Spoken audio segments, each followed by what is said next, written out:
Welcome to the Deep Dive, the show that really tries to cut through all the noise, distill complex stuff, and basically hand you the most potent, surprising, and, actionable insights from a whole stack of diverse sources. Absolutely. Today we're embarking on a pretty extraordinary deep dive, actually. Yeah. We're looking at wisdom that's resonated across, millennia, and it's drawn from one single, incredibly influential source. Indeed. We're opening up excerpts from Sun Tzu's The Art of War.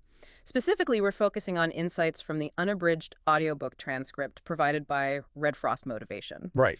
And, this isn't just some dusty old military treatise. It's really a remarkable testament to the enduring power of, foundational principles, things that just transcend time and context. That's so true. Now, if your first thought is, okay, ancient battles, swords, shields, what's that got to do with my life today? Well, prepare to maybe shift your perspective a bit. Because this deep dive, it isn't just about battlefield tactics. What you'll find, I think, is a masterclass in really profound strategic thinking, meticulous planning, human psychology, and sharp decision-making. And that stuff applies to almost any complex challenge you might face. Seriously, almost anything. Yeah. Leading a team, navigating a tough negotiation, maybe hitting a personal goal, or even just understanding the dynamics of, human interaction. We're going to try and uncover how a text penned, over 2,000 years ago, how it still offers incredibly potent frameworks for you, the modern learner. It's quite amazing when you think about it. It really is. So, okay, let's start to unpack this incredible, timeless text. What's really compelling, I think, is how these principles, even though they're framed in the context of warfare, they're actually deeply rooted in understanding fundamental human and environmental elements. Right. Sun Tzu presents this really holistic framework. Holistic, yeah. At its core, it's about optimizing the conditions for success. And, success could be military victory, sure, but it could also be a thriving business or even personal achievement. It's really about knowing your ground, your resources, your people, your objective, before you even take that first step. Right, that preparation phase is key. So we kick things off with chapter 1, which Sun Tzu calls laying plans. And he doesn't exactly ease you in, does he? Not at all. No gentle intro there. He opens with this statement that just immediately grabs your attention. It lays bare the sheer weight of his subject.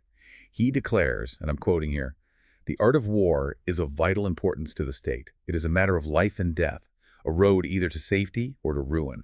Wow. That's not just a casual observation, is it? It sets an incredibly high bar for everything that follows. Absolutely not casual. That opening declaration, it just immediately establishes the immense gravity of the subject. Sun Tzu isn't talking about, a trivial pursuit or some tactical game. He frames warfare as absolutely foundational for the very survival of a nation. It's about ultimate existential consequences. Every single piece of advice, every principle he lays out after that is delivered with that immense weight in mind. Yeah. He explicitly says it's a subject of inquiry which can on no account be neglected. It's this insistence on meticulousness, on really sober reflection, because the stakes are just so incredibly high. And when you think about that, about recognizing the vital importance of any big endeavor, how does that mindset actually change your approach? Yeah. If you're tackling a major project at work or going into a crucial negotiation or even pursuing a really deep personal goal, viewing it as something on no account to be neglected fundamentally shifts things, doesn't it? It has to. It demands a thoroughness, Right. a level of commitment you might not apply to, say, less critical tasks. But is there a potential danger there? Viewing everything as life and death, does Sun Tzu's work maybe suggest a balance between this intense commitment and, strategic flexibility? Or could it risk, paralysis by overanalysis? That's a really important distinction. And while the stakes of war are literally life and death, Sun Tzu's emphasis on meticulous planning isn't really meant to induce paralysis. I think it's the opposite. Okay. It's about minimizing risk through really comprehensive foresight. It's about ensuring that when you do act, your actions are deliberate, they're well-informed, and that increases the probability of safety and helps you avoid ruin. So the planning enables action. Exactly. The danger isn't an over-analysis, it's an inadequate analysis. If you're not deeply considering the vital importance of something, you might treat it superficially, right? And that's what leads to poor outcomes. Sun Tzu would probably argue that the depth of your preparation actually unlocks flexibility in execution because you've already thought through multiple contingencies. That makes a lot of sense. Prepared for flexibility. Correct. So from this idea of vital importance, Sun Tzu immediately introduces what he calls the 5 constant factors. These, in his view, govern war, and they serve as the pillars for strategic thinking. Right, the foundation. He names them: the moral law, heaven, earth, the commander, and method and discipline. What's really interesting here is how they aren't just like isolated checkboxes on a list. No. They feel like interconnected forces that dynamically shape the conditions for victory or defeat. You ignore one, it seems like it could undermine all the others. Precisely. They're deeply interwoven. Let's dig into each one because their interplay is really critical. First up is the moral law. Okay. Sun Tzu explains it as that which causes the people to be in complete accord with their ruler so that they will follow him regardless of their lives, undismayed by any danger.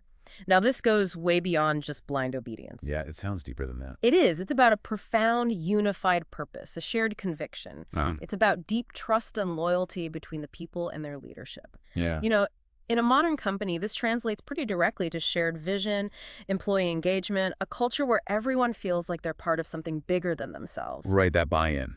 Without that internal alignment, any external challenge becomes exponentially harder to deal with. It really speaks to the psychological side of any collective effort, doesn't it? Yeah. Without that shared purpose, an army or any group really can just fracture under pressure. Easily. Okay, then there's heaven, which signifies night and day, cold and heat, times and seasons. This seems to emphasize understanding natural cycles, climate, the right timing for action. Exactly. It's about recognizing you're operating within a larger context, often one you can't control, like the environment. For a business, this could mean understanding market cycles, economic seasons, maybe technological trends. It's about adapting to the prevailing winds, not trying to fight them head on. Which flows naturally into Earth, Right. Mhm. Which comprises distances great and small, danger and security, open ground and narrow passes, the chances of life and death. This is more about the physical terrain. Yeah, that's the tangible aspect. Logistics, knowing the lay of the land, identifying vulnerabilities and advantages that are inherent in the environment itself. In a business context, Earth could be your supply chain, your distribution networks, your physical offices or factories, maybe even the regulatory landscape you operate in. It's the concrete physical world and how it impacts your operations. Got it. The ground beneath your feet, literally and figuratively. Next up is the commander. He stands for the virtues of wisdom, sincerity, benevolence, courage, and strictness. This really highlights the multifaceted qualities needed for effective leadership. Quite a list. It is. It's not enough just to be courageous. You also need wisdom for good decisions, sincerity to build trust, benevolence to genuinely care for your people, and strictness to enforce discipline. It's a remarkably balanced and, frankly, demanding set of attributes. Especially finding benevolence in the context of war seems striking. It truly is. It implies that a really effective leader isn't just a warrior. They're also like a sage and maybe even a shepherd, capable of inspiring both deep loyalty and rigorous performance. A tall order. Definitely. And finally, there's method and discipline. This covers things like the marshaling of the army in its proper subdivisions, graduations of rank, maintenance of roads, control of military expenditure. This sounds like the operational bedrock, doesn't it? The organizational and logistical rigor that keeps everything actually running. Yeah, the plumbing of the operation. Pretty much. Think of it as your standard operating procedures, your org chart, your budget, your infrastructure maintenance, all that crucial, maybe unglamorous, but utterly essential stuff. Exactly. The structure, the processes that ensure efficiency and let you actually do things. Now, Sun Tzu says a general familiar with these 5 factors will be victorious and one who isn't will fail. But what happens if, say, the moral law is weak? Like people just don't trust the leadership, even if the commander has all those virtues. That's a great question. How does Sun Tzu suggest navigating a deficiency in one factor? Or are they all just equally critical in every single scenario? Sun Tzu implies that a deficiency in any one of these factors creates a kind of systemic weakness. It's all interconnected. Okay. So, a strong commander with poor moral law, low trust, will find his wisdom and courage aren't nearly as effective because his troops lack that unity, that shared belief. Right. They won't follow wholeheartedly. Exactly. And similarly, excellent method and discipline, great organization, it won't compensate for a lack of understanding of heaven or earth, the timing or the terrain. The 5 factors are interdependent. They form this strategic ecosystem. Like gears in a machine. Sort of, yeah. Yeah. If one is weak, it impacts the strength of the others. So the skilled commander, they don't just check these boxes individually. They're constantly assessing the interplay between them and trying to strengthen the weakest links. For example, a wise commander might try to compensate for weak moral law by showing exceptional benevolence, or maybe by achieving clear, early victories to build confidence and trust. So it's always about that holistic assessment. And from there, he then gives a really clear diagnostic tool, the 7 considerations, to forecast victory by comparing sides based on these very factors. This is where it gets incredibly practical, I think. Yes, very actionable. He gives you basically a checklist, a set of specific questions to ask when you're assessing yourself and your opponent. Things like, which sovereign is imbued with the moral law? Which general has most ability? With whom lie the advantages from heaven and earth? On which side is discipline most rigorously enforced? Which army is stronger? On which side are officers and men more highly trained? And, this one's critical, in which army is there the greater constancy, both in reward and punishment? That emphasis on consistent reward and punishment, it's so crucial for fostering loyalty and performance. It underscores that motivation isn't just about, rousing anger or fear. It's about creating a reliable system of incentives and consequences, something that promotes consistent behavior and effort. Predictability and outcomes. Exactly. Sun Tzu pretty much asserts that by using these 7 considerations, he can forecast victory or defeat. He even suggests that a general who listens to this counsel should be kept on, while one who doesn't should be dismissed. It's like a foundational audit tool for strategic planning. It really is. And then we get to one of Sun Tzu's most famous, most quoted lines, a principle that just underpins so much of his philosophy. All warfare is based on deception. The big one. Yeah. This isn't just presented as a clever trick. It's a foundational principle. He elaborates with examples. When able to attack, we must seem unable. When using our forces, we must seem inactive. When we are near, we must make the enemy believe we are far away. When far away, we must make him believe we are near. He talks about holding out baits, feigning disorder, attacking when the enemy is unprepared. But how does Sun Tzu differentiate, if at all, between sort of ethical strategic misdirection and just outright malicious deceit? Is there a line for him? Or is it purely pragmatic? That's a fascinating question, and honestly, for Sun Tzu, it seems purely pragmatic. His primary objective is victory and the preservation of the state, ideally with the least possible cost. Deception is a tool towards that end. Okay, so efficacy over ethics. It appears so. He doesn't really delve into the ethics of it, but rather its effectiveness. The goal is to manipulate the enemy's perception, to create a kind of false reality that leads them into making mistakes. Imagine a company today feigning disorder by publicizing some minor internal restructuring, right? Draws competitors' attention over there. While they're doing something else entirely. Exactly. While secretly diverting resources to a completely new, innovative product line. Or think about a negotiator acting really indifferent to a deal, making the other side believe they have less leverage when actually they desperately want it. It's all about managing perceptions and expectations. And he pairs this deception with the idea of meticulous calculation. Many calculations lead to victory and few calculations to defeat. It keeps coming back to this idea of thorough pre-planning, not just reacting. Yes, preparation over impulse. The general who wins, Sun Tzu says, makes many calculations in his temple ere the battle is fought, while the one who loses makes but few calculations beforehand. It sounds deceptively simple, but you have to wonder, how often do we rush into things?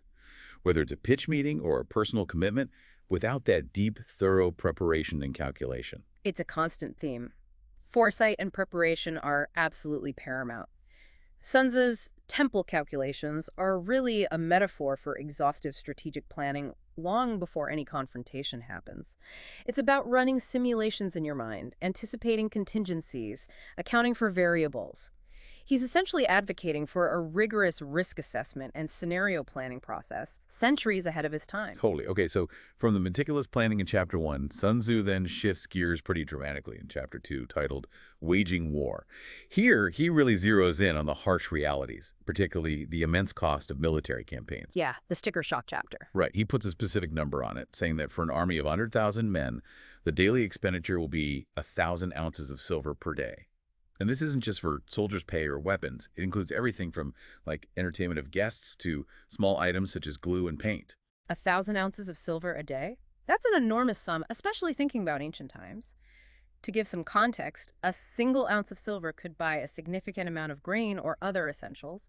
So this cost isn't abstract, it's a truly crippling drain on the state's treasury. And he emphasizes the ripple effects, right? Yeah. Beyond just the immediate military expenses. Absolutely. He warns that if victory takes too long, then men's weapons will grow dull and their ardor will be damped. Morale plummets, and crucially, the resources of the state will not be equal to the strain.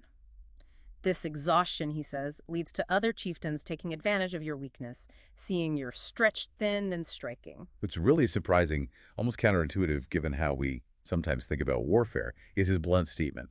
There is no instance of a country having benefited from prolonged war. It's a powerful line. It directly contradicts any romantic notions of a war of attrition leading to good outcomes. He says only someone thoroughly acquainted with the evils of war can thoroughly understand the profitable way of carrying it on. You have to know the downside to manage it properly. Exactly. And he highlights the direct link between military operations and the economic strain on the peasantry, noting that 3/10 of their income will be dissipated. This isn't just about soldiers and generals. It's a truly holistic view. War hits everyone, right down to the common farmer. It's a brutal, incredibly realistic perspective on the cost of conflict. And it serves as a powerful argument against dragging things out. For Sun Tzu, war is a necessary evil sometimes, but it has to be concluded swiftly and decisively. Prolonged conflict is just a net negative. It erodes a nation's strength from within, makes it vulnerable to internal dissent, external opportunists. He's advising rulers to be fully aware of these downstream effects, to really internalize the comprehensive cost before ever committing to war. So, given these immense costs, how does a wise general manage it? How do they ensure efficiency? Sun Tzu emphasizes logistical efficiency. He says a skillful soldier does not raise a second levy. Meaning they don't need constant reinforcement. Right. And crucially, forages on the enemy. He says, 1 cartload of the enemy's provisions is equivalent to 20 of one's own. That's an incredible efficiency multiplier, isn't it? It absolutely is. It's not just a supply tactic, it's a strategic act. It simultaneously weakens your opponent by taking their stuff while strengthening yourself. It shifts the burden of supply entirely onto them. Brilliant. It's about maximizing every strategic advantage.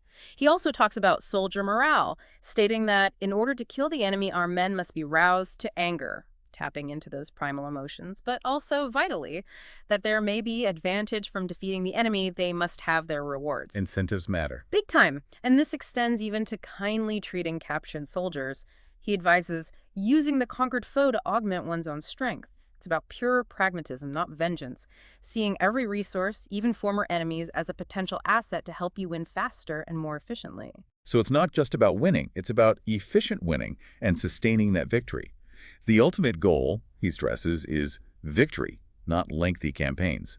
And he says, quite solemnly, that the leader of armies is the arbiter of the people's fate, the one on whom it depends whether the nation is in peace or in peril. That's a profound responsibility. It really is. It encapsulates everything from strategy to economics to the very survival of a civilization. It certainly does. And this concludes his initial chapters by really reinforcing that the general's decisions have these huge, far-reaching implications, impacting the entire society and its future. It perfectly sets the stage for the rest of his work, where every tactical thought is ultimately tied back to this immense burden of responsibility and the absolute imperative for swift, decisive, and cost-effective victory. Okay, moving into Chapter 3, Attack by Stratagem. Sun Tzu delivers what I think is one of his most profound, maybe transformative insights. He says, the best thing of all is to take the enemy's country whole and intact. Hence, to fight and conquer in all your battles is not supreme excellence. Supreme excellence consists in breaking the enemy's resistance without fighting. That's the mic drop moment, isn't it? It really is. It just turns conventional thinking about conflict completely on its head. So what does this really mean for us, beyond the battlefield? It's clearly not about brute force. No, absolutely not brute force. This isn't some call for pacifism either, but it's about achieving your objectives with the absolute minimum expenditure of resources, human, material, financial, all of it. Maximum efficiency. Exactly. And Sun Tzu lays out this clear hierarchy of generalship. The highest form, the best way, is to balk the enemy's plans, essentially disrupt their strategy before it can even be executed. Stop them before they even start. Right. Think of it like winning a chess game by anticipating and neutralizing your opponent's moves several steps ahead.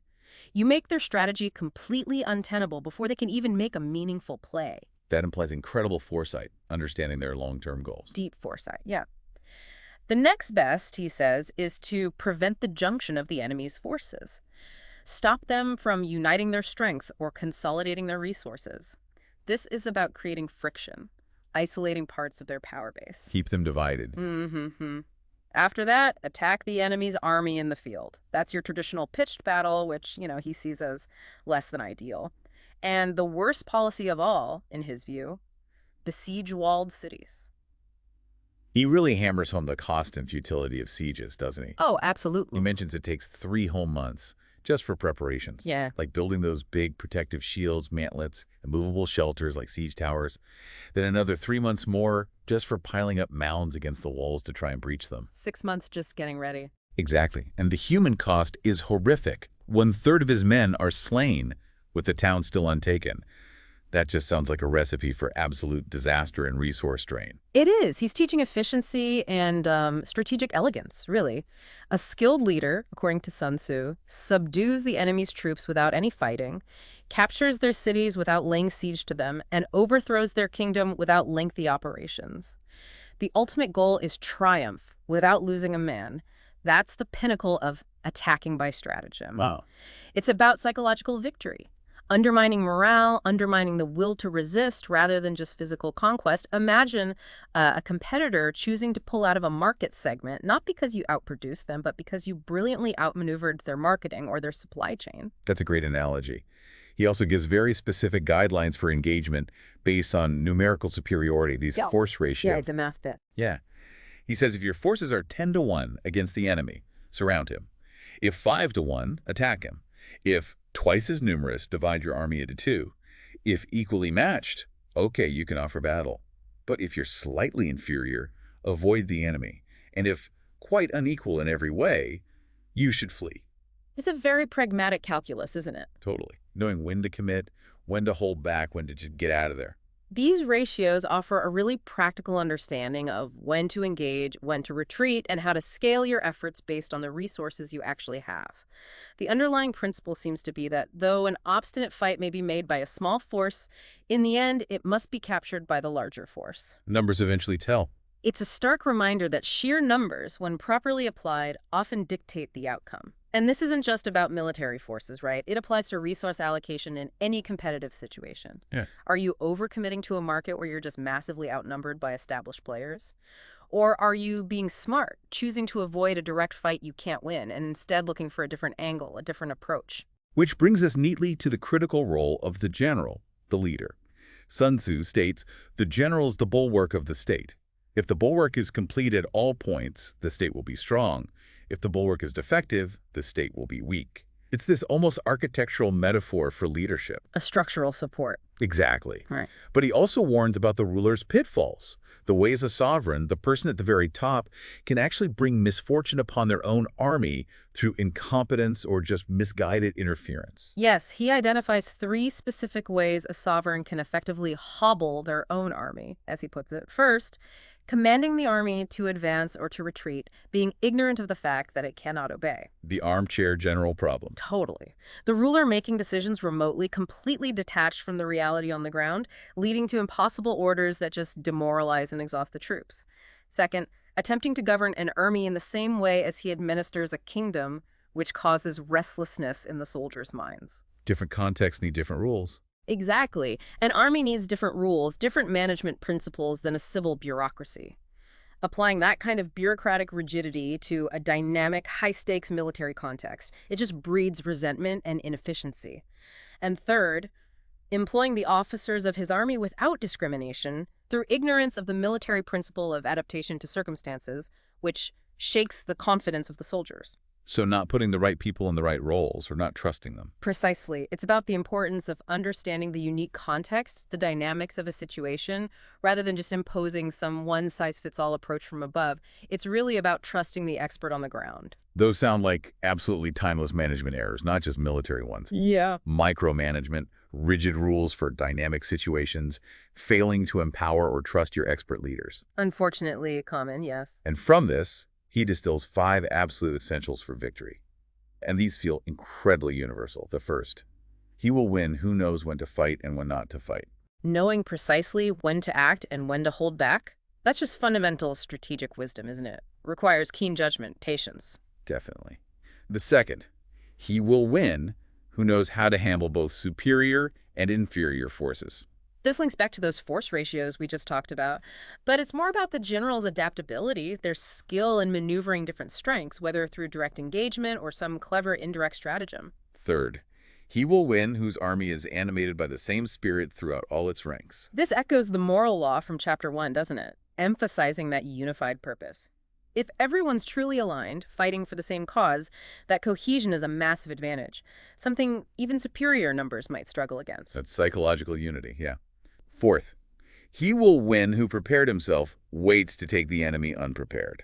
Again, underscoring the focus on meticulous planning and seizing opportunities presented by the enemy's mistakes or lapses, rather than just rushing into battle. It's patience and opportunism combined. And finally, fifth, he will win who has military capacity and is not interfered with by the sovereign. Which is a pretty strong argument for empowering competent leadership and trusting their judgment on the ground, right? A direct counterpoint to those rulers' pitfalls you just warned about. Absolutely. And all of this, it kind of culminates in perhaps Sun Tzu's most famous, most enduring insight from this chapter, a statement that's gone way beyond military academies to become a staple of business strategy, even self-help books. If you know the enemy and know yourself, you need not fear the result of 100 battles. The classic. If you know yourself but not the enemy, for every victory gained, you will also suffer a defeat. If you know neither the enemy nor yourself, you will succumb in every battle. This just drives home the absolute criticality of dual knowledge, doesn't it? Yeah. It's not just about looking outward, it's about that internal self-awareness, too. It is the ultimate summation of situational awareness and self-awareness. In any competitive scenario, any challenging situation, a business deal, a personal conflict, whatever, understanding your own strengths, your weaknesses, your resources, even your emotional state is just as vital as understanding those of your opponent or the situation. Neglecting either half is dangerous. Totally. Neglecting either half of that equation leads to inevitable setbacks. If you understand your team's limitations, but you completely misread a competitor's market dominance, you're at risk. Conversely, if you expertly analyze the market but you wildly overestimate your own capabilities, you're also headed for trouble. This principle just urges continuous, honest self-assessment alongside relentless competitor analysis. Absolutely crucial. Okay, then in Chapter 4, Tactical Dispositions, he goes even deeper into this idea of achieving invincibility. He says, the good fighters of old first put themselves beyond the possibility of defeat and then waited for an opportunity of defeating the enemy. It sounds almost passive, Yeah. but it's anything but, isn't it? Not passive at all. It's about proactive self-reliance. It's about creating the conditions for victory first. To secure ourselves against defeat lies in our own hands, he states, but the opportunity of defeating the enemy is provided by the enemy himself. So you control your defense, but offense depends on their mistakes. Exactly. He makes a clear distinction. Security against defeat implies defensive tactics. Ability to defeat the enemy means taking the offensive. One indicates maybe insufficient strength on your part, the other a superabundance of strength. The subtle difference is between knowing how to conquer and actually being able to do it. You have to first create the conditions where defeat is impossible for yourself. It's about building that unshakable foundation first. Right. Solidify your own position before looking outward. And this leads to another really crucial insight, where he describes the victorious strategist. He says, the victorious strategist only seeks battle after the victory has been won, whereas he who is destined to defeat first fights and afterwards looks for victory. That one really flips the script, doesn't it? It totally does. Yeah. It's not about fighting to win, but winning before you even engage. Precisely. The clever fighter is one who not only wins, but excels in winning with ease. How? They win their battles by making no mistakes and by conquering an enemy that is already defeated. Already defeated. Through positioning, planning, knowing the variables. He uses this powerful analogy. A victorious army opposed to a routed one is as a pound weight placed in a scale against a single grain. Whoa, that decisive. Yeah, the idea is that true mastery is about setting the stage so perfectly through that meticulous planning, understanding the terrain, knowing yourself and the enemy, strategically positioning everything that the outcome is virtually predetermined. The actual fight, the engagement, becomes almost a formality, just a confirmation of a victory that was already secured back in the planning phase. Okay, let's dive into Chapter 5, Energy. This explores how to command large forces, big groups. Sun Tzu makes a really fascinating point, that the control of a large force is the same principle as the control of a few men. It is merely a question of dividing up their numbers and instituting signs and signals. Breaking it down. Yeah, it's about making a huge army, or you could say a large organization, operate like a single, cohesive, responsive unit, not just chaos. And this control, he says, is achieved through the interplay of direct and indirect methods. The direct method is for joining battle, the frontal engagement. But the indirect methods are crucial in order to secure victory. The clever stuff happens indirectly. Often, yes. He emphasizes that indirect tactics, when applied well, are inexhaustible as heaven and earth, unending as the flow of rivers and streams. This means while you might engage directly to maybe hold their attention, fix them in place, your real winning moves often come from unexpected angles. Feints, maneuvers, surprises. That's a profound point. He gives these fantastic analogies, right? Saying there are not more than 5 musical notes, 5 primary colors, or 5 cardinal tastes, yet their combinations produce infinite variations. Limitless potential from simple elements. Exactly. Just as direct and indirect methods yield endless maneuvers. It's about combining simple, fundamental elements in incredibly complex and effective ways. He says it's like moving in a circle. You never come to an end, always finding new combinations. And this leads him to talk about the quality of decision, which he likens to the well-timed swoop of a falcon. Great image. Isn't it? It conveys both lightning speed and absolute precision in seizing an opportunity, that decisive moment. He then talks about simulated appearances, where simulated disorder postulates perfect discipline. Simulated fear postulates courage. Simulated weakness postulates strength. So hiding your true state. Precisely. Hiding your order, your courage, your strength behind this veil of perceived weakness or chaos, specifically to mislead the enemy. So it's not about actually being weak, but appearing weak, to lure the enemy into a false sense of security, maybe draw them into a trap. Exactly that. He says the skilled combatant maintains deceitful appearances according to which the enemy will act, and even sacrifices something that the enemy may snatch at by holding out baits. It's about manipulating the enemy into making a move they think is advantageous, but which is actually part of your larger plan. Getting the hook. Pretty much. And the concept of combined energy is really key here. The clever commander looks to the effect of combined energy, does not require too much from individuals. He compares fighting men to rolling logs or stones, emphasizing that if they're round-shaped and on a slope, they will just go rolling down with this irresistible, overwhelming force. Momentum. Exactly. It's about leveraging collective momentum, creating a system where the overall force is just way greater than the sum of its parts, rather than relying on individual heroics. It's masterfully controlling perception to achieve overwhelming force, often with minimal individual effort. That's a powerful image collective, irresistible force. Now in Chapter 6, Weak Points and Strong, Sun Tzu goes into how to actually gain the advantage on the battlefield or in any situation. He says whoever is first in the field and awaits the coming of the enemy will be fresh for the fight. Whoever is second will arrive exhausted. Controlling the tempo. Yeah, it's about controlling the tempo and the conditions, isn't it? Setting the stage for the engagement on your terms. Absolutely. The clever combatant imposes his will on the enemy, but does not allow the enemy's will to be imposed on him. And how do you do that? By holding out advantages to draw the enemy out, make them commit their resources where you want them, or by inflicting damage to make it impossible for them to approach where they want to be. It's all about dictating the terms of engagement. Make them react to you. Force your opponent to react to your moves rather than you constantly reacting to theirs. So it's about making the enemy dance to your tune, not theirs. He gives these brilliant, almost deceptively simple pieces of advice. You can be sure of succeeding in your attacks if you only attack places which are undefended. Obvious yet profound. Right. And you can ensure the safety of your defense if you only hold positions that cannot be attacked. It sounds incredibly obvious when you state it like that, but in the heat of competition or conflict, how often is this simple wisdom just completely overlooked? People often try to attack the strongest point or defend something inherently weak. It truly highlights the strategic advantage of operating where you are strong and your enemy is weak, or even better, just absent. It's about finding that path of least resistance to victory. And then he delves into this idea of the invisible commander through subtlety and secrecy. A general can become invisible and inaudible, holding the enemy's fate in our hands. How? By concealing their dispositions, their plans, so the enemy doesn't know where to concentrate their forces. This allows you to strike where and when they least expect it. Become predictable. Exactly. He says, by discovering the enemy's dispositions and remaining invisible ourselves, we can keep our forces concentrated while the enemies must be divided. And the highest pitch you can attain is to conceal them. And you will be safe from the prying of the subtlest spies, from the machinations of the wisest brains. It's about becoming this completely unpredictable, almost phantom force. And this leads directly to one of the most famous analogies in the entire text, and a really crucial principle for anyone navigating dynamic situations. Military tactics are like water. The water analogy. Yes. For water in its natural course runs away from high places and hastens downwards. So in war, the way is to avoid what is strong and to strike at what is weak. And critically, just as water retains no constant shape, so in warfare there are no constant conditions.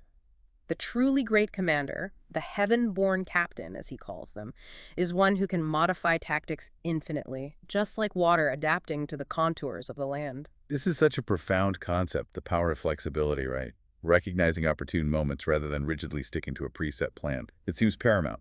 You don't try to push water uphill. You let it find the path of least resistance, leveraging gravity and the terrain. Constant adaptation. That means constantly reevaluating, constantly adapting. That feels like true mastery in a dynamic world, military or otherwise. Yeah. Okay, let's transition into Chapter 7, Maneuvering.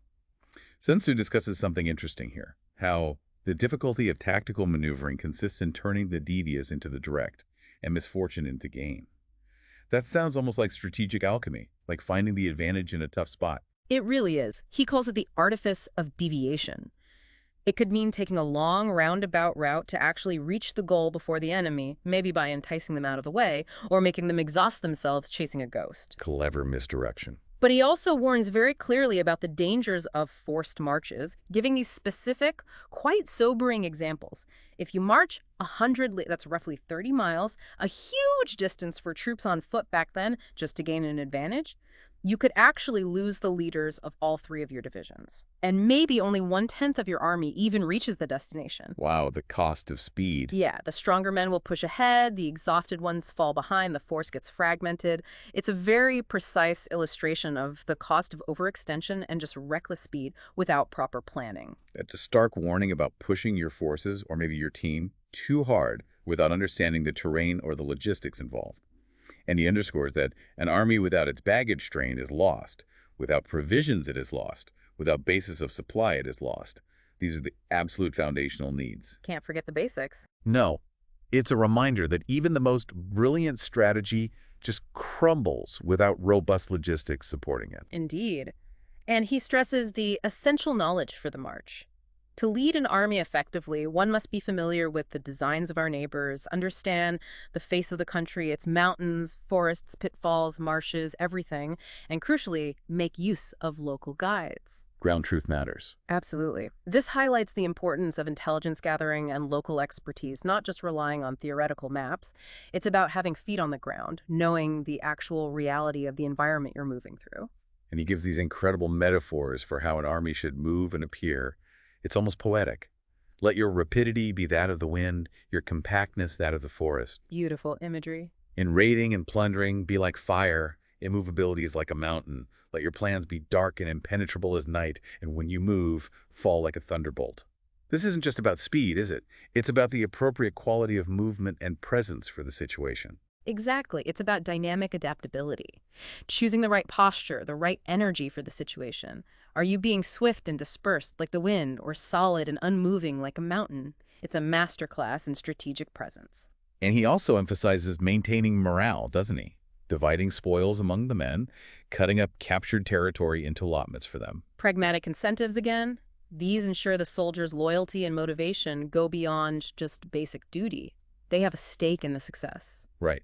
And then thinking about command and control, he talks about using gongs and drums, banners and flags as ways to focus the ears and eyes of the host on one particular point. Centralized communication. Yeah, this creates a single united body that can't be easily fractured. It provides unified direction for what might otherwise be a chaotic mass of individuals. It's kind of the ancient version of centralized comms and branding, making sure everyone is literally looking and listening to the same message. It's about centralizing command, ensuring everyone's aligned, reducing confusion, fostering that cohesion.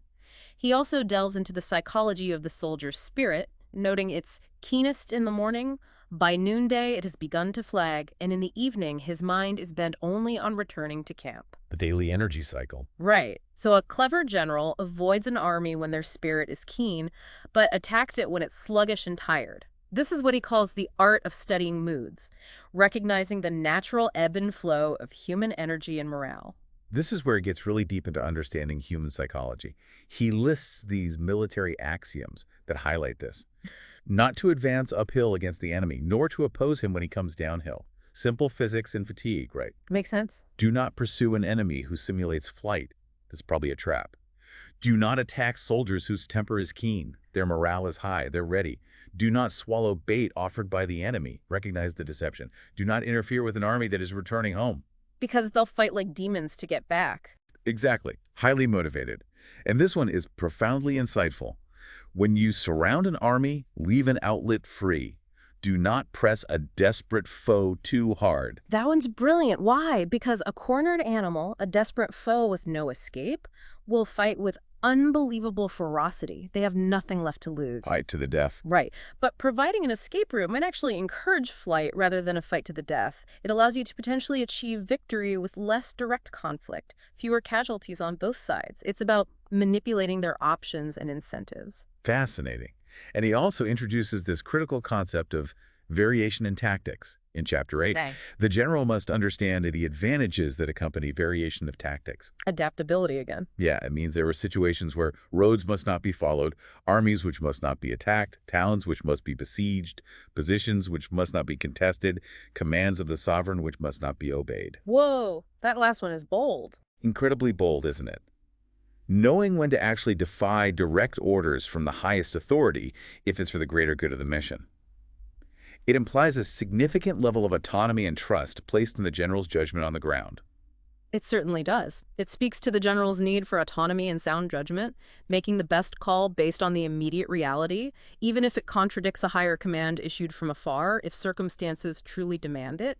It's about weighing that critical balance of advantage and disadvantage in your planning to accomplish the essential goals. The general who understands this knows how to handle troops and circumstances. They're not just an executor, they're a true strategist, a true leader. And then he outlines the 5 dangerous faults of a general character flaws that he says lead directly to defeat. These are, first, recklessness, which leads to destruction. Acting without thinking. Second, cowardice, which leads to capture. Failing to act when needed. Third, a hasty temper, which can be provoked by insults. Easily manipulated. Fourth, a delicacy of honor, which is sensitive to shame. Letting ego drive decisions. And fifth, over-solicitude for his men, which exposes him to worry and trouble. That last one is surprising, isn't it? It is. But these aren't just military failings, are they? What do these mean for us, outside the battlefield context? Oh, they apply directly to modern leadership, even personal decision-making. Recklessness. That leads to bad bets, impulsive decisions in business or life, cowardice. Missed opportunities, avoiding necessary confrontations, a hasty temper, rash decisions, damaged relationships, saying things you regret. Yeah. That delicacy of honor, taking things too personally, allowing ego to dictate strategy, making emotional choices instead of rational ones. And that over-solicitude, while it seems benevolent, can lead to burnout for the leader. It can mean an inability to make tough calls that are necessary for the greater good, or an unwillingness to push a team to achieve what it needs to achieve. These are universal human failings that Sun Tzu saw as absolutely fatal flaws in a leader because they distort objective judgment and compromise effective action. Makes sense. Okay, moving into Chapter 9, The Army on the March. He really drills down into practical observation. It shows how a master strategist reads both the physical terrain and those subtle enemy signs. He gives incredibly detailed advice on how to camp in mountains, near rivers, in salt marshes, on flat country, always preferring high ground, sunny places. And this isn't just about comfort or some arbitrary rules. It's all about strategic advantage and safety. Avoiding dangerous natural formations like cliffs, deep hollows, tangled thickets, or swamps, places perfect for an ambush or where your troops can just get bogged down. The level of detail here really highlights the critical strategic advantage you gain just by being highly observant and understanding how the environment impacts movement and security. It's literally about seeing the hidden dangers and opportunities in your operating environment. And he offers this comprehensive guide to reading enemy behaviors through environmental cues in their actions. Like, a quiet enemy close by might be relying on their strong position. If they're provoking you from far away, maybe they're anxious for you to advance into their trap. Subtle tells. Totally. Movement in the trees could mean they're advancing. Screens set up in the grass could be meant to make you suspicious. Birds suddenly flying up might signal an ambush nearby. Startled beasts could mean a sudden attack is coming. Even different dust patterns give away whether it's chariots approaching or infantry or just guys collecting firewood. It's granular intelligence gathered purely from subtle observation. And he covers psychological cues, too. Humble words combined with increased preparations probably signal in advance their feigning humility to lure you in. Violent language and aggressive posturing might actually signal a retreat trying to mask their withdrawal. If their light chariots come out first and position themselves, they're forming up for battle. Peace proposals offered without a proper sworn covenant likely indicate a plot. These are all subtle tells that a really sharp observer can exploit to predict enemy intentions. It's almost like reading body language in a high-stakes negotiation. But it's not just about reading the enemy. Sun Tzu stresses it's also about reading your own army's signs. He says things like, clamor among the troops by night suggests nervousness. Disturbance in the camp might indicate the general's authority is weak. Shifting flags and banners could mean sedition is brewing. Internal diagnostics. Exactly. Angry officers might mean the men are weary. And this one's specific. If they start feeding their horses grain, kill their cattle for food, and don't hang up their cooking pots, it's a sign they're determined to fight to the death because they have no intention of preparing another meal. Burning their bridges, literally. He further notes that soldiers whispering in small groups points to disaffection. If the enemy starts giving out frequent rewards, it might mean they're at the end of their resources. And too many punishments within your own ranks betrays dire distress in the army itself. Wow. Sun Tzu concludes this section with a really crucial leadership principle that balances the human and the tactical. Soldiers must be treated in the first instance with humanity, but kept under control by means of iron discipline. This is a certain road to victory.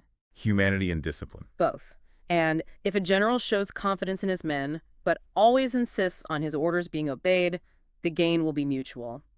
Trust combined with accountability. That's a perfect balance. Yeah. Okay, in Chapter 10, Terrain, Sun Tzu categorizes 6 specific kinds of terrain and links them to how a general's faults can lead to army disasters, these 6 calamities.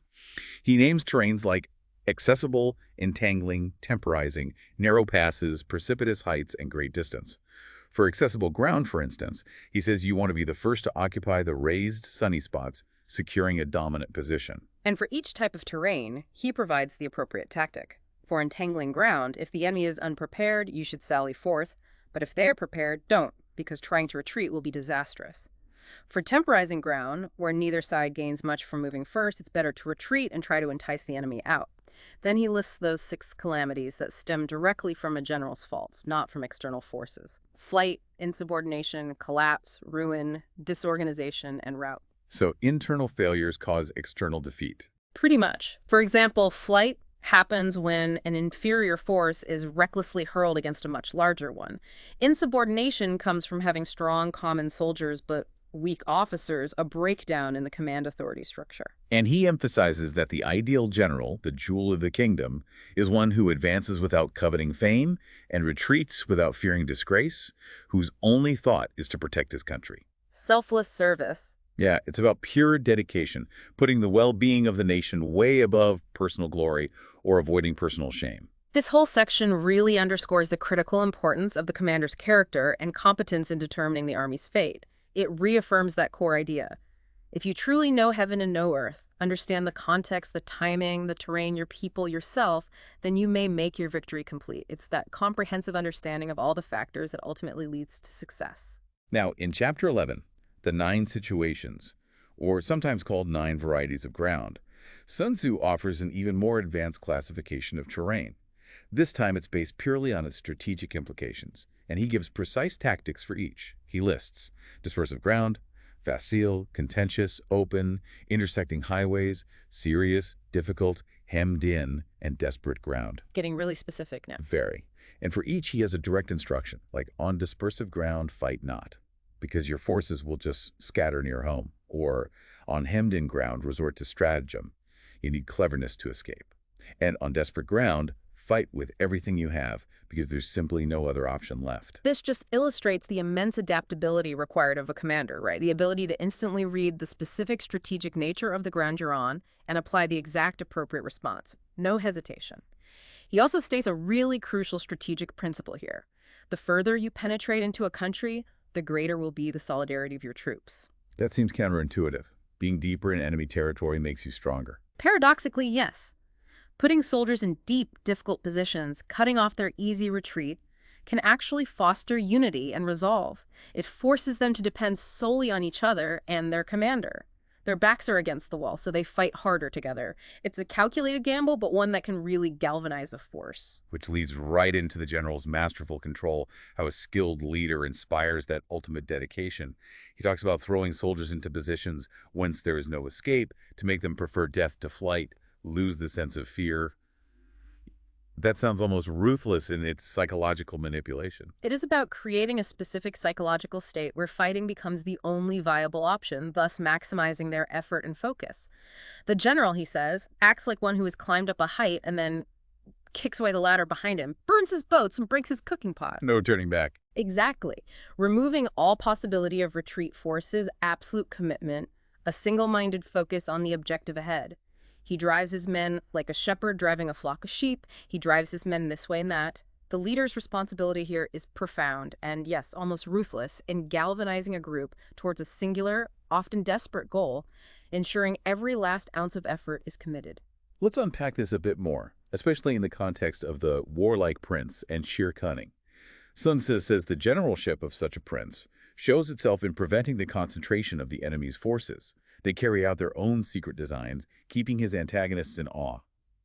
It sounds like they become a master of misdirection and unpredictability. This involves deeply unconventional leadership tactics. Things like bestow rewards without regard to rule, issue orders without regard to previous arrangements.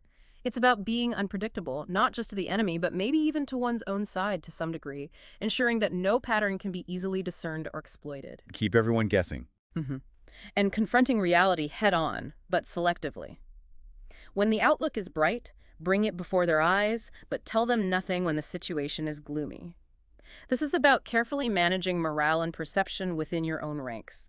Provide optimism when it's appropriate, but shield the troops from disheartening truths when it serves the greater purpose of maintaining their fighting spirit.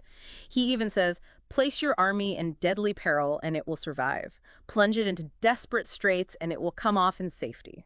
Suggesting that calculated risk actually forges resilience. It's a huge gamble, but one based on a deep understanding of human psychology under extreme duress. And then he uses this amazing metaphor for strategic cunning. At first, then exhibit the coyness of a maiden until the enemy gives you an opening. Afterwards, emulate the rapidity of a running hare, and it will be too late for the enemy to oppose you. Wow. Patience then speed. It's about being incredibly adaptable, patient, subtle, maybe even appearing harmless or indecisive. And then, at the precise moment, striking with explosive speed and decisiveness. It's a masterclass in controlled aggression. Waiting for the perfect opening, then exploiting it utterly. Okay, Chapter 12, The Attack by Fire, delves into practical applications, detailing 5 specific methods of using fire as a weapon. Burning soldiers in their camp, burning their supply stalls, their baggage trains, their arsenals, or even dropping fire from above onto their key points. A pretty destructive toolkit. Definitely. And he emphasizes the proper season, very dry weather and special days, those when the wind is rising, stressing again the importance of environmental factors, even for something as direct as a fire attack. Timing and conditions are everything. He also advises on tactical responses. If fire breaks out in the enemy camp, attack immediately if possible. If their soldiers remain quiet and orderly despite the fire, maybe bide your time, they might be prepared. If you can start the fire from outside their camp, don't wait for it to break out within. And always try to start the fire from the windward side to maximize its effect. Smart. Practical. He notes that using fire shows intelligence, recognizing its destructive potential, whereas using water might intercept or divide forces but doesn't destroy their belongings in the same way. It highlights the different strategic uses of various forces. And the underlying principle here seems crucial. Move not until you see an advantage. Use not your troops unless there's something to be gained. Fight not unless the position is critical. That perfectly encapsulates his entire philosophy, doesn't it? Efficiency, calculated action. War is a last resort, and every single move must be deliberate, opportunistic, and have a clear, achievable purpose. He concludes this chapter with a really profound, sobering lesson. A kingdom that has once been destroyed can never come back again into being, nor can the dead ever be brought back to life. The ultimate stakes. Exactly. Hence, an enlightened ruler is heedful, and a good general is cautious, always aiming to keep the country at peace and the army intact. That's a powerful reminder of the irreversible consequences. And finally, Chapter 13, the use of spies, brings us to an absolutely critical and maybe often overlooked element of Sun Tzu's strategy. Espionage. Hugely important to him. Right. He says spies are a most important element in war because on them depends an army's ability to move. He calculates the immense cost of raising an army and then points out that grudging just 100 ounces of silver in honors and emoluments for vital intelligence is the height of inhumanity. Penny wise, pound foolish, essentially. Exactly. It's an investment that pays off immeasurably by preventing much larger losses. He argues that foreknowledge, really knowing what's going to happen or what the enemy plans, cannot be obtained from spirits or deduction or just by analogy. It only be obtained from other men, from spies. This underscores the absolutely indispensable nature of human intelligence. Can't guess your way to victory. Nope. He then details the 5 classes of spies, each serving a unique critical function in the intelligence gathering and manipulation process. Local, inward, converted, doomed, and surviving spies. Okay, break those down. Local spies are Employing the services of the inhabitants of a district, using local knowledge, people on the ground. makes sense. Inward spies. Making use of officials of the enemy, turning people within the opponent's ranks, getting inside information. The classic mole. Converted spies. This one's key. Getting hold of the enemy spies and using them for our own purposes. Turning their agents into double agents. This sounds like the ultimate intelligence coup. Definitely doomed spies. That sounds ominous. It is. These are spies you deliberately feed false information. Doing certain things openly for purposes of deception and allowing our spies to know of them and report them to the enemy. The information is believed because it supposedly comes from your captured or turned spy, but it's actually misinformation you planted. Wow, intricate. And surviving spies. These are the ones who bring back news from the enemy's camp. Yeah. Your classic espionage agent who goes in, gathers intel, and gets out safely to report back. So 5 distinct types all working together. Yes, and he calls the combined, coordinated working of these 5 types a divine manipulation of the threads. It's a system that, when run properly, is undetectable. He calls it the sovereign's most precious faculty. He stresses that you can't employ spies effectively without intuitive sagacity, without benevolence and straightforwardness in how you treat them, and without subtle ingenuity of mind to manage the incredibly complex layers of deception and truth involved. Requires a special kind of leader. Absolutely. They must be liberally rewarded, he says, and treated with greater secrecy than anyone else. What's particularly fascinating is his emphasis on the converted spy as the linchpin.